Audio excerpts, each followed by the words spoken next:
Science one नए session में आप सभी का स्वागत है। साइंस वन में लेसन नंबर 1 मैं आप लोगों को भी पढ़ाऊंगी। लेसन नंबर 1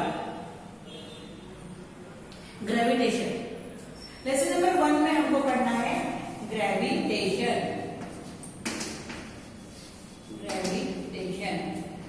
आज हम पढ़ेंगे साइंस एंड टेक्नोलॉजी। जैसे कि तुम लोग को सभी को मालूम है कि science and technology 10th class में 2 पार्ट में आता है, पार्ट 1 एंड पार्ट 2। पार्ट 1 में होता है फिजिक्स एंड केमिस्ट्री। फिजिक्स में 5 लेसन, केमिस्ट्री के 5 लेसन, टोटल पेपर आता है 40 मार्क्स का एंड 10 मार्क्स प्रैक्टिकल में। ऐसे 50 मार्क्स का साइंस 1 और 50 मार्क्स का साइंस 2 होता है। बहुत सारे क्वेश्चंस आते हैं, तुम लोगों ने पेपर पैटर्न तो शायद 9th क्लास में देखे नहीं होंगे। तो पेपर पैटर्न जो होता है उसमें 4 क्वेश्चंस आते हैं। क्वेश्चन नंबर 1 जिसमें एमसीक्यूज भी आते हैं 10 मार्क्स के। क्वेश्चन नंबर 2 जो होता है वो 2 मार्क ईच, 5 क्वेश्चन अपने को सॉल्व करने पड़ते हैं यानी 2 मार्क के 5 क्वेश्चन, 7 में से 5। क्वेश्चन नंबर 3 शॉर्ट नोट बोलो, डायग्राम बोलो या फिर किसी की पीरियोडिक टेबल के बारे में उसमें आता है, ठीक है। तो वो होता है 3 मार्क का 5 क्वेश्चन। एंड क्वेश्चन नंबर 4 या तो वो 5 मार्क का एक ही होता है या 5 मार्क के 2। ऐसे 40 नंबर का अपना साइंस 1 का पेपर होता है। ऑल क्वेश्चंस आर कंपल्सरी, सभी क्वेश्चन आपको बनाने पड़ते हैं। 7 है तो 7 में से 5 बनाओ, क्वेश्चन नंबर 2 और क्वेश्चन नंबर 3 में। क्वेश्चन नंबर 4 में ऑप्शन हो सकता है, नहीं भी हो सकता। तो इसलिए अपने को थारोली पढ़ाई करनी है, कंप्लीट अपने को अपना सिलेबस कंप्लीट करना है। इसके लिए आपको बुक का पूरा टॉपिक अपने को पढ़ना पड़ेगा। 1 by 1 page to page, line to line अपने को रीड करनी पड़ेगी। और रीडिंग करनी है 9th क्लास में इतना मैं आप लोगों से मिली नहीं, तो 9th क्लास में ही मैं बता देती कि जब अपन साइंस का या कोई भी सब्जेक्ट का रीडिंग करते हैं तो हाथ में पेंसिल लेना, पेंसिल, और वो जो पढ़ रहे हैं उसके नीचे हाथ लगा लगा के लाइन के ऊपर जो पढ़ रहे हैं उस पर पेंसिल रख के हमको पढ़ना है। अगर सपोज अपने को कोई उसमें गलत या समझ में नहीं आ रहा है या अपने दिमाग के बाहर की बात हो गई तो उसको तुम क्या करो, नोट डाउन करो और उसकी जानकारी अगर आपको मिलती है, आज का तो गूगल है, और नहीं मिल रही आपको तो आप हम लोग से पूछ सकते हैं। ये हो गया एग्जाम यानी पढ़ने का पैटर्न। और जो हमने आज पढ़ा है, चाहे मैं पढ़ाऊं या जैसा सर पढ़ाए, हम दोनों साइंस 1 पढ़ाएंगे, दोनों साइंस 2 भी पढ़ाएंगे। परंतु आपको टीचरों ने जितना पढ़ाया, जितना वीडियो भेजा, उतना आपको रीड करना, देखना मस्त है। देखना नहीं, देख के समझना मस्त है। बेटा ऐसा करोगे तो आपकी पढ़ाई होगी। और वो तुरंत पढ़ने से अपने दिमाग में वो बात जल्दी आ जाती है कि आज का पढ़ाया आज पढ़ ले तो ध्यान में रहता है। ठीक है, इस प्रकार से आप लेसन को रीड करना, पढ़ाई करना। लेसन नंबर 1 मैं किताब लेके पढ़ा रही हूँ क्योंकि हम आपसे बहुत दूर हैं और वीडियोस जब आप देखोगे तो मेरे साथ या मेरे वीडियो के साथ साथ आप अपनी बुक के भी जो लाइन है वो पढ़ोगे, टीचर ने कहाँ से पढ़ा है। क्योंकि मेरे ऐसा बुक लाइन टू लाइन पढ़ाने से ही आपको सब समझ में आएगा। ये है लेसन नंबर 1 ग्रेविटेशन। ग्रेविटेशन में हमको पढ़ना है इस लेसन में number 1 gravitation, number 2 Kepler's law, number 3 acceleration due to gravitational force of the earth.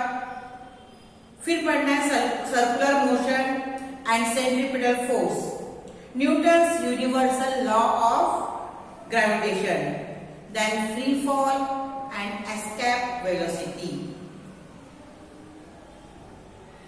What are the effects of force acting of an object? हम जैसे ऐसे खड़ी हूं, मैं दिख रही हूं आप लोग को, मैं खड़ी हूं,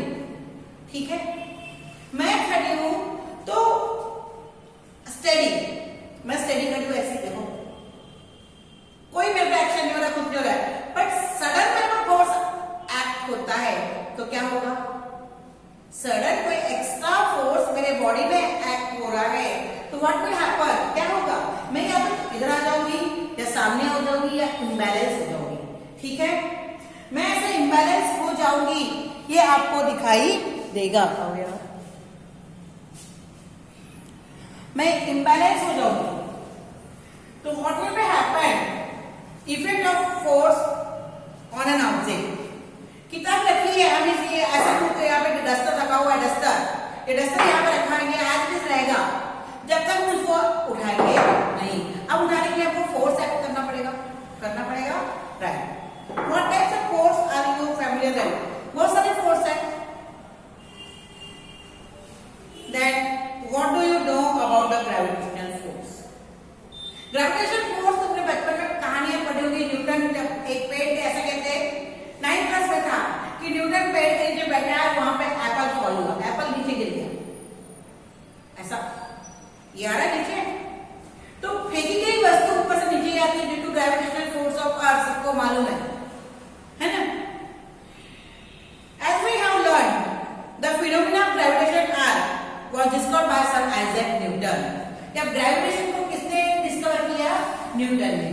ये शांति से अपने रूम में अपने पेड़ नीचे बैठा था, सडनली एक एप्पल नीचे गिरा और ये एप्पल हम पर गिरा तो गिरा, पर जो एप्पल नीचे कैसे आया, एप्पल नीचे कैसे आया, due to the gravitation of earth. Sir Isaac Newton, as the story goes, he discovered the force by seeing apple fall from the tree in a ground. अब उसको पता चला कि due to force of attraction या due to force of gravity या gravitational force, ये apple जमीन पर आ गिरा, कि उछाली गई वस्तु जमीन पर ही आती है due to gravitational force of the earth. He wondered when all apples fall vertically downward and not at an angle to the vertical, why do they not fly off in a horizontal direction? ऐसे ही गिरे, horizontal direction में नहीं गिरे, क्यों नहीं गिरे? उसने देखा है कि gravitation force of the earth, due to gravitational force of the earth apple fall, apple जमीन पर आ गया, बट वो कैसे आ रहा है, वर्टिकली आ रहा है, वो ऐसा हॉरिजॉन्टली नहीं आ रहा है, क्यों नहीं आ रहा है? After much thought he came to conclusion that the earth must be attracting the apple. जब उसने बहुत देखा, आज हमको मालूम है कि ग्रेविटेशनल फोर्स है, न्यूटन को जमाने में नहीं मालूम था कि ग्रेविटेशनल फोर्स होता है। अब वो सोच रहा है कि एप्पल जमीन पर क्यों आया है ना। तो कंक्लूजन, बहुत स्टडी करने के बाद ही कंक्लूजन आया उसके दिमाग में, ये बात उसके दिमाग में आई कि ये एप्पल जमीन पर आया है due to gravity of the earth. The direction from the apple on the tree to the center of the earth is vertical direction at the position of apple and thus the apple's vertical downward. ये centre में कहीं force होता है और वहां पे ये Apple ऐसा वर्टिकल आता है, ऐसा हॉरिजॉन्टल होता नहीं। फिगर देखना अपने बुक में 1.1 concept of gravitational force and the gravitational force between the earth and the moon. On the left shows an apple tree on the earth. The force on the apple on the tree is towards the center of the earth. ये जो gravitational force कहाँ से आ रहा है, center of the earth, उसको attract कर रहा है, किसको, apple को। That is along the perpendicular from the position of an apple to surface of earth. Newton thought that if the force of gravitation acts on apple on the tree at different length height from the surface of the earth, can it also act an object at even greater height much farther away from the earth? Can it act on even farther object like the other planets and the sun? अब gravitational force कहाँ तक act होता है, moon के जैसा या other stars के जैसा, इस पर वो बाद में विचार करने लगा। अब आते हैं हम लोग force and motion. Force and motion, we have seen that force is able to change the speed as well as the direction of motion of an object. चलना है, ये चल रही है। चल रही हूँ ऐसे, देखो मैं चलती हूँ, आई मीन मोशन में, क्या मैं हूँ मोशन में, ये मैं चल रही हूँ। तो हमको फास्ट चलने के लिए काय की आवश्यकता पड़ेगी, काय की आवश्यकता पड़ेगी। जैसे मैं चल रही फास्ट, चलो मैं फास्ट ऐसे, मुझे काय की आवश्यकता पड़ रही है, फोर्स की। मैं ये जा रही ऐसे, and I can change my direction. For change direction and for object कोई मोशन में रहता है, कोई भी ऑब्जेक्ट अगर मोशन में है और उस ऑब्जेक्ट को अपनी स्पीड बढ़ानी है, अपना डायरेक्शन चेंज करना है, तो किसकी आवश्यकता होती है, फोर्स। मैंने अभी कहा, ये मैं किताबों का गट्ठा यहाँ पर पड़ा है, मैं इसको उठा रही हूँ, या मैं कोई डेस्क पे उठा रही हूँ, ऐसे टेबल है इसको मैं आप कर रही हूँ, तो उसको उठाने के लिए मुझे किसकी आवश्यकता पड़ेगी, फोर्स की। तो force is necessary for uplifting the any object. किसी वस्तु को डायरेक्शन में लाने के लिए, किसी वस्तु का डायरेक्शन चेंज करने के लिए, या फिर उसकी स्पीड चेंज करने के लिए किसकी आवश्यकता होती है, फोर्स की। एक एक्सप्रेस क्लास के अंदर के ऐसे ही पढ़े, ऐसे ही पढ़े, एज इट इज, दो सब कोविड आ रहा है, एज इट इज पढ़े क्लास के अंदर। क्यों? क्योंकि वो तो क्या है, नॉन लिविंग थिंग्स है। हम इसको क्या कर रहे हैं, जैसे मैं टेबल को उठा रही हूँ, देन आई कैन अप्लाई क्या कर रही हूँ मैं, फोर्स। मैं क्या अप्लाई कर रही हूँ, force. Then force and motion, we have seen that force necessary to change the speed as well as the direction of the object. किसी ऑब्जेक्ट को डायरेक्शन चेंज करना है या किसी ऑब्जेक्ट की स्पीड चेंज करना है, तो हमको काय की आवश्यकता पड़ती है, फोर्स की। जैसे कि गाड़ी का गियर बदलते ना, गियर क्यों बदलते हैं, तो ये तुमको तो मालूम होगा। अब हम इसके इंट्रोडक्शन के बारे में पढ़ेंगे, सर आइजैक न्यूटन के बारे में। कौन थे ये scientist? Great scientist sir Isaac Newton, born 1642 और died हुए 1727, was one of the greatest scientists of recent time. उस जमाने के ग्रेटेस्ट साइंटिस्ट थे। He was born in England. He gave his law of motion, equation of motion and theory of gravity in his book Principia. Before this book was written, Kepler had given 3 laws describing planetary motion. इसके पहले, Newton के पहले Kepler एक scientist थे जिन्होंने planetary motion का, Kepler's law of planetary motion जिन्होंने बताया था।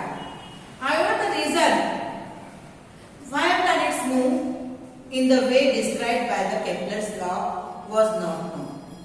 केपलर्स ने बोला कि प्लैनेट्स मूव होते हैं, पर क्यों होते हैं, इसके बारे में जानकारी नहीं थी। Newton with this theory of gravity mathematically derive Kepler's law, और इन्होंने इसके लॉ को डिराइव किया। In addition to this, Newton did ground breaking work in several areas including light, heat, sound and mathematics. He invented a new branch of mathematics. This is called calculus and has wide-ranging application in physics and mathematics. He was the first scientist to construct a reflecting telescope. ये थे sir Isaac Newton. अब हम पढ़ेंगे centripetal force. क्या पढ़ेंगे हम लोग? Centripetal force. Centripetal force क्या होता है?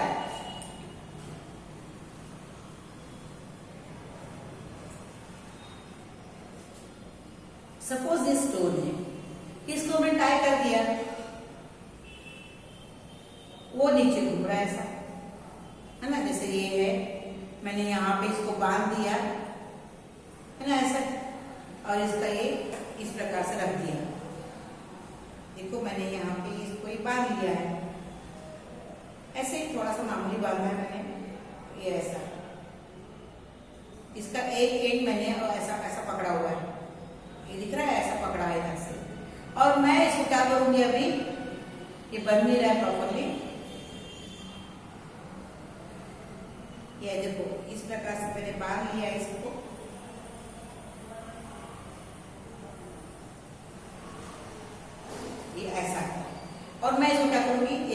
करके इसको ऐसे से घुमाऊंगी, है ना। Hands have rotated the stone so that stone moves along a circle as shown in figure. हम पकड़ते ना एक साइड में पत्थर बांध के धागा है और उसका ऐसे ऐसे ऐसे ऐसे ऐसे से घुमा रहे, तो कैसे आएगा? In circular motion. Are you applying any force on stone? In which direction is this force acting? How will you stop this force from acting? और स्टोन पर क्या इफेक्ट होगा? हम घुमा रहे, ठीक है। बाद में उस पर क्या इफेक्ट हो रहा है? हमारे हाथ, हमारा मस्कुलर फोर्स उस पर आ रहा है ना। फिर अगर रुकना है, हम रुक गए तो धीरे धीरे धीरे धीरे घूमते घूमते वो ऐसा है, वो जो पत्थर है ना वो ऐसे ऐसे घूमते हुए ऐसे भी आएगा, वो ऐसे आएगा, टैंजेंट आएगा, tangent. As long as we are holding a string, we are pulling the stone towards us, towards the center of the circle and are applying force towards it. ऐसा है, तो सेंटर पे क्या हो रहा है? फोर्स अप्लाई हो रहा है। The force stop acting if we release the string. In this case, the stone will fly off along a straight line, which is tangent to the circle. ऐसे ऐसे घुमा रहे और बंद कर दिए तो ऐसा जाएगा, टैंजेंटली जाएगा वो,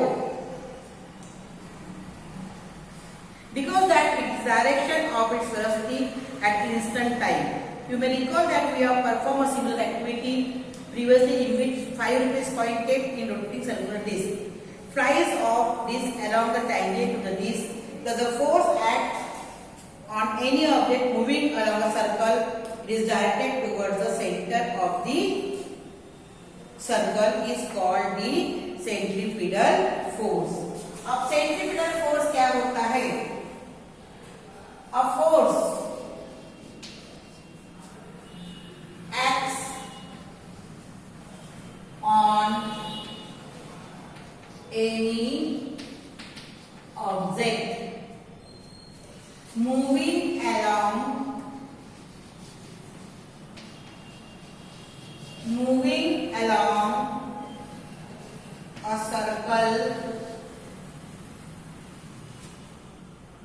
and it is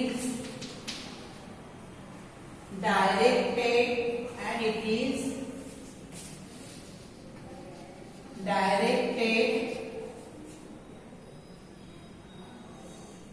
towards the center of the circle is called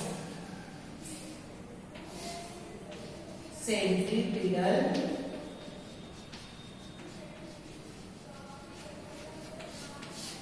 force.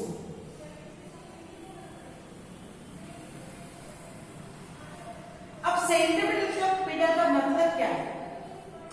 Object tried towards the centre of the earth, towards the centre of the circle because of this force. कहां जाने को देखता है वो ऑब्जेक्ट? जैसे object है, कहां try करेगा? जैसे सर्कल गोल घूम रहा है, इसके सेंटर पर जाने का लिए क्या करेगा? वो सिंक करेगा, जाने की कोशिश करेगा। That is centripetal force. What is centripetal force? Define the centripetal force. A force acts on any object moving along a circle.